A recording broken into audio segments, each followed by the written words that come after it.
So I really just want to point out to everybody that I'm really grateful that we do have all of the governments that are involved in race involved in this project. I'm really grateful that we've got all of the industry associations and that we do have that wider influence. Everybody here's got some really important information to deliver to this. And what is really important, as Greg mentioned, is this is an opportunity assessment project. We're setting up the research through race for the next 10 years. So we're really happy that we've got a lot of other universities involved as well, because the research outcomes from this work will lead to quite a robust amount of research that we look forward to doing with government and industry moving forward. So thank you all for taking the time to be here. And with that in mind, I'm just going to lightly go through project delivery and governance before we kick into the fun stuff. So as I introduced you to earlier, we've got 3 different work packages and we've got 3 different work package leads. I believe that most of you I've already had chats with or have had chats with your colleagues about why this is. This particular opportunity assessment was quite broad. Naturally, it is a race for everyone and it's developing the future energy workforce.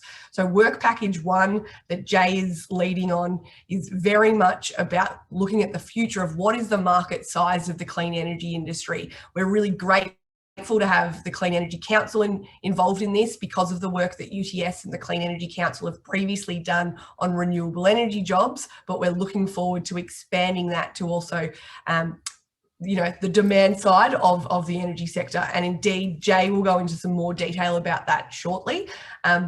Moving on to work package 2, Dirk and his team at Monash University will be leading on looking at what are the skills that we need to deliver that energy transition by 2030 so that we can achieve net zero by 2050, and what training do we have that supports those skills? So where are the gaps? So that's really exciting work that Dirk's going to be going to be leading on. And then in addition to that, our 3rd work package is all about innovation pathways and how do we support the ecosystem in Australia and the business and industry so that we can employ people and actually deliver this energy transition.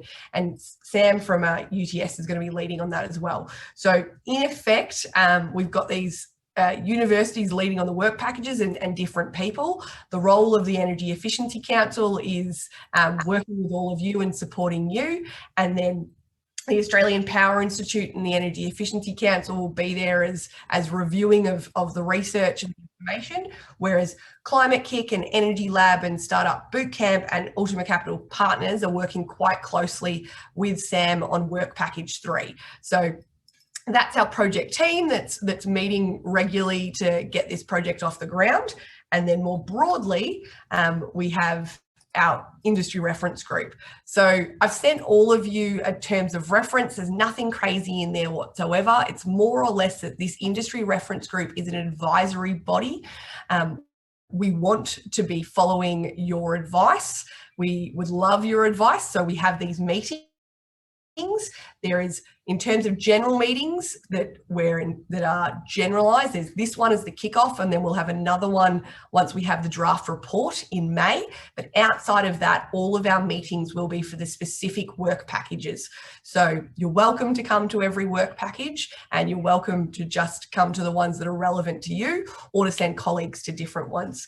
Effectively, what we would love from all of you is to give us feedback today during the interactive session. If you've got ideas after the session, to send through an email to me or to Kate or to the research leaders, and indeed their emails are at the end of the slide deck and they will be in the minutes that we share with you after the fact.